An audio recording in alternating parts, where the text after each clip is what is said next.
Hello friends, welcome to my channel tax shorts and we are discussing the tax implication on YouTubers. जैसा कि हमने पिछले episodes में discuss किया था कि एक यूट्यूबर के जो कॉन्ट्रैक्ट्स होते हैं गूगल सिंगापुर के साथ, उसके हमने टर्म्स डिस्कस करी थी। एपिसोड 2 और एपिसोड 3 में हमने डिस्कस किया था GST implications on YouTubers, GST cashback कैसे लेना है ऑन बाय द यूट्यूबर्स। इस एपिसोड में हम डिस्कस करेंगे कि इनकम टैक्स इम्प्लीकेशंस क्या होती हैं यूट्यूबर्स पे। तो जैसा कि आप रेवेन्यू अर्न करते हैं फ्रॉम यूट्यूब, गिवन दैट आप रेजिडेंट हो इंडिया में, आपको उस इनकम पे इंडिया में टैक्स देना है। That is given. आपको जो भी इनकम आपको यूट्यूब से मिलती है, जो गूगल सिंगापुर से मिलती है, आपको उस पर टैक्स देना है। ठीक है ना। उस इनकम हम क्लासीफाई कैसे कर सकते हैं, कैरेक्टराइज कैसे कर सकते हैं?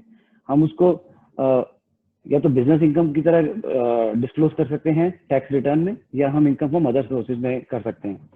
अब बिजनेस इनकम का मतलब ये है जनरली कि आप you are actually in that business. That means आप उसको डे इन डे आउट, आप एक यूट्यूबर हो, प्रॉपर अपनी वीडियोस का आपकी कंटिन्यूटी है, इसलिए आप उसको बोलते हो कि it's my profession, that is why it's my business income.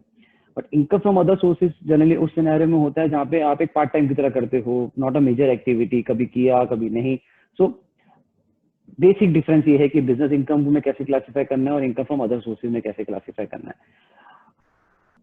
दोनों सिनेरियोस में अगर आप कुछ भी एक्सपेंसेस इंकर करते हो, जैसा कि हमने लास्ट एपिसोड में डिस्कस किया था कि कोई आप वेंडर हायर करते हो वीडियो क्रिएशन के लिए या रेंट के लिए, या कोई आप फर्नीचर लेते हो, किसी से अपनी वीडियोस एडिट कराते हो, तो उसके जो एक्सपेंसेस होते हैं उस पे आपको जीएसटी पे करते हो। सेम उसी सिनेरियो में यहाँ पे आपको वो खर्चा अलाउड होता है, because it's an expense that you have earn to earn an income, right.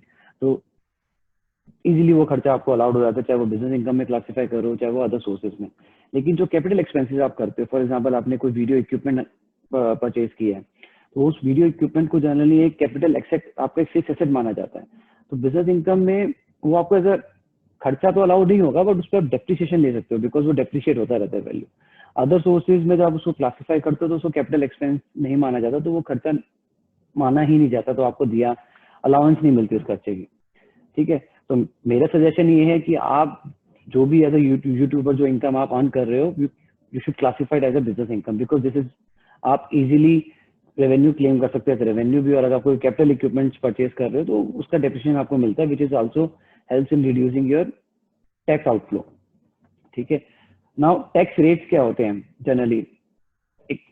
Generally YouTuber एक इंडिविजुअल होता है, तो इंडिविजुअल का ही टैक्स रेट लगता है, जो मैंने यहाँ पे एक नॉर्मल स्लैब रेट दिया हुआ है। जैसे इनकम अप टू 2.5 लाख तक 0% टैक्स, 2.5 लाख से 5 लाख 5% टैक्स, 5 लाख से 10 लाख तक 20% टैक्स, और 10 लाख से अब 30% टैक्स। ये एक जनरल है, इसके अलावा एक दो स्लैब्स और हैं, but let's not get into that detail. But आप समझिए कि इस तरीके के स्लैब रेट्स होते हैं for an individual.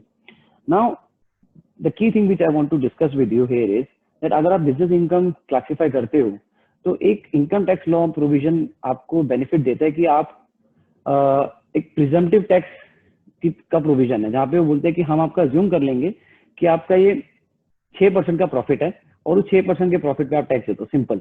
That means assume किया जाएगा कि 6% आपका प्रॉफिट है। तो अगर आप एग्जाम्पल 1 देखें तो उसमें नॉर्मल टैक्स है, जहाँ पे आपने 100 रुपए गूगल सिंगापुर से लिया, 40 रुपए का खर्चा बुक किया और 60 रुपए का प्रॉफिट माना। लेकिन प्रिजम्पटिव टैक्स में देखो तो गवर्नमेंट ने बोला कि कोई रिकॉर्ड मेंटेन मत करो, कोई खर्चे के रिकॉर्ड मेंटेन मत करो, बट आप सिंपल 6% हम अज्यूम कर लेंगे कि आपका प्रॉफिट है और आप उस पर टैक्स लगा, विच इज वेरी बेनिफिशियल, जो आपको दिख ही रहा है। एक एग्जाम्पल 1 में 60 रुपए का प्रॉफिट दिख रहा है, एग्जाम्पल 2 में 6 रुपए का प्रॉफिट दिख रहा है। तो आई वुड सजेस्ट कि आप उसको बिजनेस इनकम की तरह क्लासीफाई करें और प्रिजम्पटिव टैक्स की तरफ जाएं। एंड ऑल्सो मेरी रिक्वेस्ट है कि आप अपने इनकम को एस्टिमेट जरूर करें एवरी ईयर, और क्योंकि एडवांस टैक्स एक प्रोविजन है जहाँ पे आपको एडवांस टैक्स पे करना होता है, तो which is payable every quarter, 15 June, September, December and March. तो उससे क्या होता है कि अगर आप एडवांस टैक्स पे करते हैं ड्यूरिंग द ईयर, जैसे जैसे आप अर्न कर रहे हैं वैसे वैसे थोड़ा थोड़ा टैक्स पे करते रहें, क्योंकि गवर्नमेंट एक, अगर आप पे नहीं करते हो तो एक इंटरेस्ट की लाइबिलिटी क्रिएट हो जाती है। इंटरेस्ट की लाइबिलिटी क्रिएट होना मतलब आपकी जेब से, पॉकेट से पैसा जाना, राइट। तो थोड़ा थोड़ा टैक्स पे करते रहना चाहिए एवरी क्वार्टर। आप पे करिए, अपनी इंटरेस्ट की लाइबिलिटी बचाइए, कैश आउटफ्लो बचाइए। So this is my advice from income tax on earning of YouTubers. Classify as a business income, presumptive tax की तरह जाइए और थोड़ा थोड़ा एडवांस टैक्स पे करते रहिए। That's it from my side. Thank you very much. If you like my content, if you like my video, please do subscribe, please do share the videos, and thank you very much. Thank you.